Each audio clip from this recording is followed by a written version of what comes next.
Hello everybody, this is Kritika Singh and welcome back to my channel Biology Gurukul. Today our topic is cultivation of banana. In this video we are going to learn about climate and soil, recommended cultivars, manures and fertilizers, irrigation, sucker management, spathy removal, propping and earthing up, frost protection, fruit maturity and harvesting, and post-harvesting management and processing, and plant protection pest. These are the things we are going to cover in this video. So without any delay, let's start the topic. Cultivation of banana can be made successful in the subtropics if planting is so regulated that bunches emerge before winter so that there is minimum frost damage and choke condition is avoided. This has been made possible by planting tissue culture raised plant at proper time and of specific size. Tissue culture raised plants are known to decrease the time for emergence, maturity of bunches, and also improve yield over conventional plant raised from suckers. Next heading we have climate and soil. Banana is a tropical plant which is normally grown in coastal states of India, but it is successful in subtropical climate also by adopting cultural practices so as to escape winter frost damage. It is most suitable for wet area, river banks and central zone comprising regions of Moga, Ludhiana, Fatehgarh Sahib, Mohali, Sangrur, etc. It prefers neutral soil with pH about 6.5 to 7.5, but it can successfully be grown in deep, well-drained, loamy soil with pH up to 8.7 and rich in organic matter. It is a shallow-rooted crop, so at the time of selection of soil, drainage and anchorage may be kept in mind. Another heading we have recommended cultivars. First variety is Grand Nani. The plant of this variety may attain an average height of 7 to 8 feet. It produces heavy bunches weighing 18 to 20 kg and require propping. Average size of finger is 24 cm in length and 3.5 cm in width. The variety fetches good price in market. Another heading we have irrigation. Banana prefers wet soil condition. Water is crucial for its growth. Little moisture stress can lead to decrease in finger size and color of leaves. Excess water may lead to breakage of pseudostem near root portion due to rotting. Irrigation time from March to April is a 7 to 8 days interval. From May to June, 4 to 6 days interval. July onwards, rain starts, so 7 to 8 days interval is sufficient. And from October to February, 10 to 15 days interval irrigation is necessary. Another topic we have sucker management. Sucker management is excessive emergence of sucker from the main plant is a serious problem in banana. The sucker should be periodically removed till 70 to 80% plant come into flowering.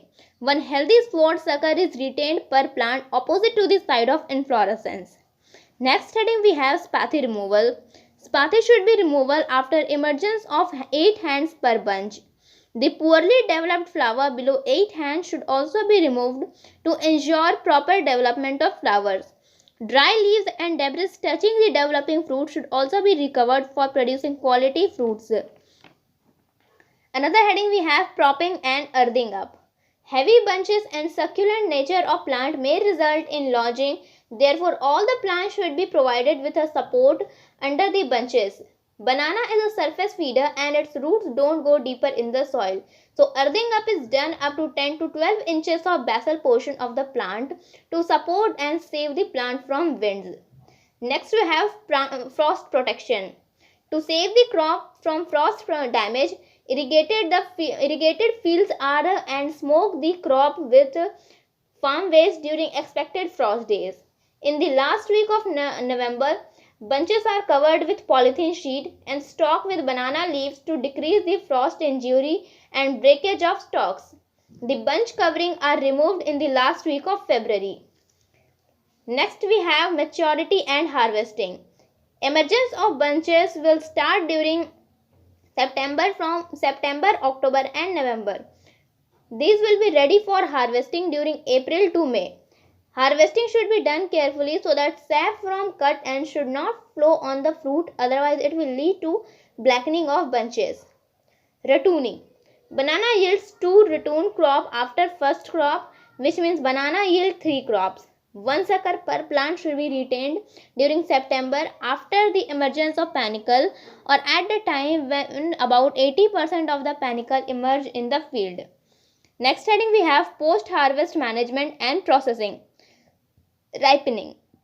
The banana fruit harvested at green mature stage can be successfully ripened in 4 days by exposing to ethylene gas 100 ppm for 24 hours in ripening chamber maintained at 16 to 18 degrees centigrade and 90 to 95% RH.